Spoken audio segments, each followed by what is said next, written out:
Welcome back and welcome to day 7 of your 10-day TikTok video challenge. Now, before we get started, a quick reminder that many of the videos that you are creating to post on this platform can be repurposed on other platforms as well. So what you're doing here is not only just creating a TikTok following, you are creating a lot of test videos and you are putting yourself out there probably like never before. So congratulations.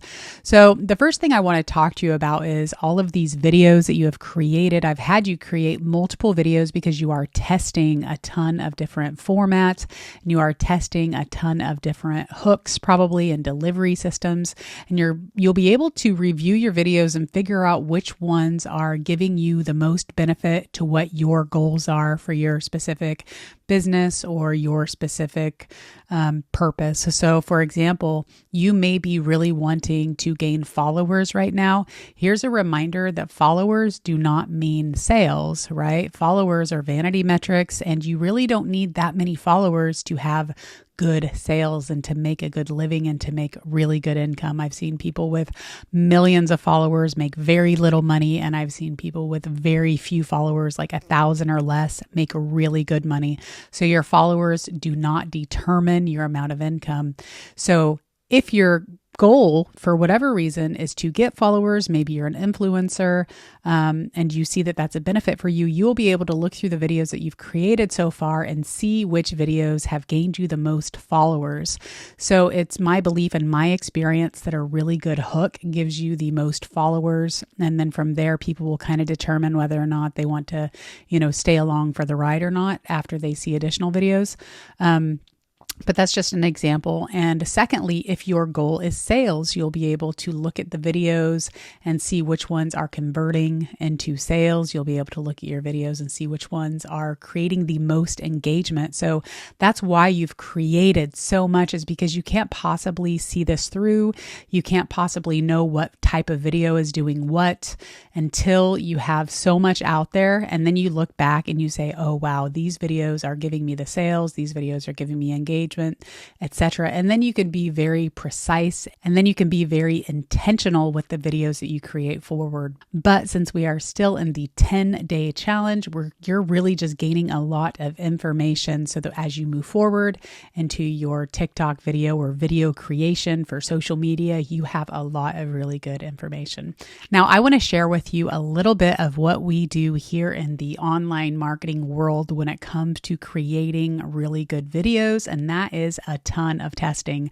I've already explained how you've really just been putting together a lot of test videos, but what we do in the marketing world really is a lot of tests. We're testing lead magnets, we're testing customer magnets, we're testing what may gain us the most followers, what resonates with people, we're testing memes, we're testing ads, we're testing videos constantly because nobody knows what works except for the public. And in fact, if we try to create a certain aesthetic because we will think that it works, most of the times we're wrong. So that's why it's so important to just create and let humanity and the collective respond, but also do what you love and make it a certain way if you'd like to. But just remember that most of the time we're going to get feedback from humanity. So I'm going to talk to you in 2 different parts about why this is so important and some of the tips that I use in order to learn and test and decide what works for me and humanity.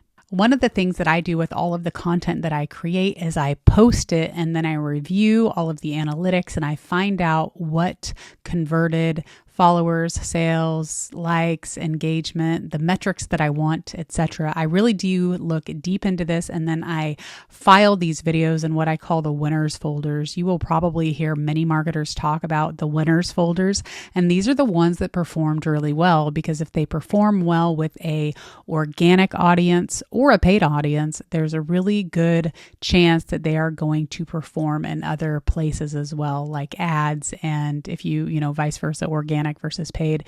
So that's why you're testing so much, and you want to begin to collect the videos that are doing really well, because if you ever move into doing paid ads, this is a really good metric for you to have and to know, like, hey, this video performed well. There's a pretty good likelihood that it's going to perform well in an ad, a Facebook ad or a video ad or a Google ad, etc. Now let's get into your homework. So your homework today is to post 3 videos and to record 3 videos. Now, as you know, you have a selection of drafts that you can choose from and get those videos posted from your drafts, or you could record the videos that you create today. It's totally up to you. The most important thing is that you're creating and that you're posting, because you really do want those metrics from the tests, which are all these videos that you're putting out there, so that you can be more intentional and create more quality videos moving forward. But again, I promise you, what we think is quality is not going to be quality for our viewers. The most impactful videos that I've made have been things that I did not think were going to perform very well. And the ones that performed the worst with very few views and likes and engagements were the ones that I spent the most time on. And it had to meet some certain aesthetic, but it just didn't matter. And that's why creating is so important. So your homework today is to review different formats of videos. Now, you reviewed some hashtags when you searched the function or used the search function in the TikTok, where you could search specific hashtags, and you may have got some videos from those hashtags that you used. So you can use that method by finding similar videos. But one way that I really love to look at certain formats is to go to YouTube and to find someone who's doing something similar, and then look at their most popular videos. There is a tab there on the front of the YouTube page that says most popular, and look at those formats. Those videos are showing you winning formats that people have already tested. So does it mean it'll work for you? Absolutely not. Is it a good thing to test and try? Absolutely.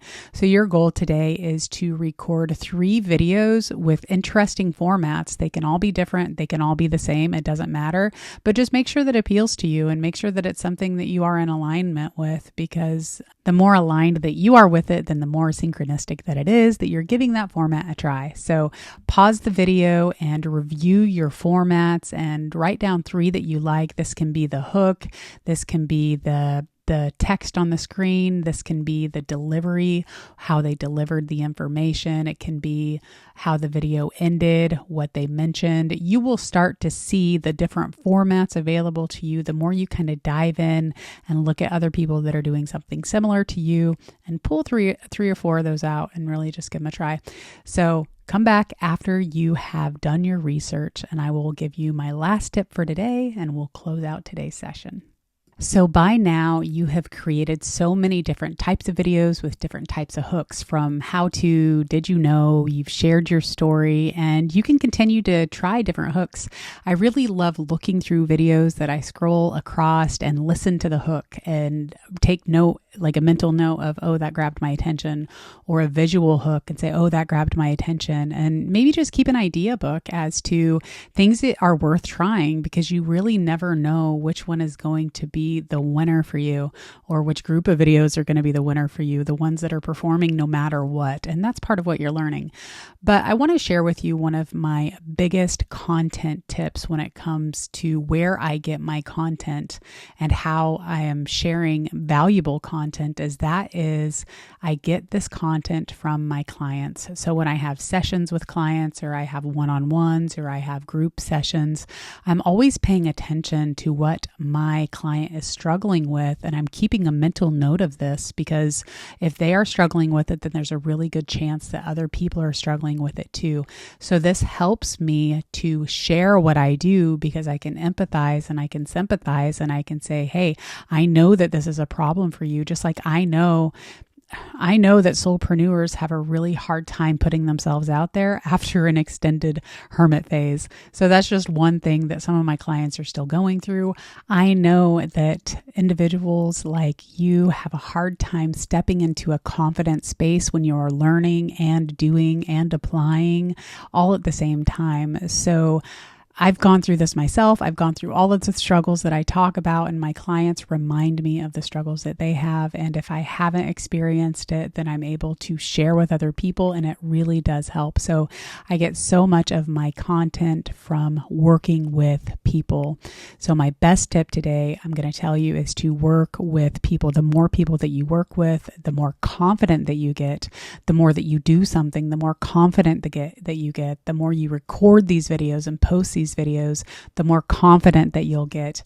And the this process helps you break out of any kind of remaining hermit phase and into expansion. And it's just the consistent doing. So doing. So lastly, for your homework, I know that I asked you to look at formats that you could maybe replicate and test out on your own products and your own services that you kind of find on the internet or on YouTube that are similar to something that you do. And just keep in mind that you can pull an experience or a conversation that you've had from or with a recent customer or a client, and you can insert that situation or that challenge that individual is having into these videos while you're testing new formats out. So again, your homework today is to post 3 videos, record 3 videos. The 3 videos that you want to record today are to be of new format, something that you haven't tried before, something that you're researching to see what formats might align with you. And then consider pulling some real life experience that you've had with recent customers or clients or individuals that you've talked to, and infusing your content or your content with these struggles and helping people out in that way. Now, if you haven't worked with anybody yet, I highly recommend that you find people to work with. This is how we get to be really good coaches and guides, even if we've gone through a lot of stuff on our own. However, if you haven't had time to work with anybody yet, then pull from your own struggles and infuse that content into these new formats. But again, I highly recommend that you find people to work with as soon as possible, but you don't have to have people to work with to get your homework assignment done today. So great job, and I'll see you tomorrow.